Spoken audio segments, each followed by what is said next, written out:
சென்னை உயர்நீதிமன்றத்தால் அனுமதிக்கப்பட்ட legal கமிஷனராக granite கொள்ளையை பற்றி விசாரிப்பதற்காக சென்ற பொழுது 2-3 முறை எனக்கு எதிராக கடிதம், மிரட்டல் கடிதம், உன்னை கொன்று விடுவோம், உன் குடும்பத்தை கொன்று இந்த கிரானைட் குவாரிகளில் வீசி விடுவோம் என்றெல்லாம் சொன்னார்கள். ஒரு நாள் இரவு நாங்கள் 12 மணிக்கு எங்களுடைய அலுவலகத்திலே பணியாற்றி கொண்டிருந்த நேரம், எல்லா விவரங்களும் கோப்புகள் எல்லாம் ஏன்னா கால அளவு குறைவு, எனவே பணியாற்றி கொண்டிருந்த அந்த காலத்தில் உடனடியாக அங்கே ஆணையர், காவல் ஆணையருடைய அலுவலகத்திற்கு ஏதோ செய்தி வந்திருக்கிறது என்று சொல்லி, மிரட்டல் வந்திருக்கிறது சொல்லி உடனடியாக ஒரு 10-15 காவலர்கள் வந்து பாதுகாப்பெல்லாம் அளித்த ஒரு சூழல் இருக்கிறது.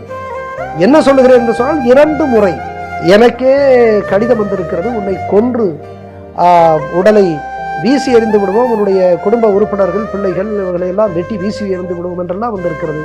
புகார் கொடுத்திருக்கிறேன், இன்றைக்கு வரையும் கைது செய்யப்படவில்லை என்பதுதான் உண்மை.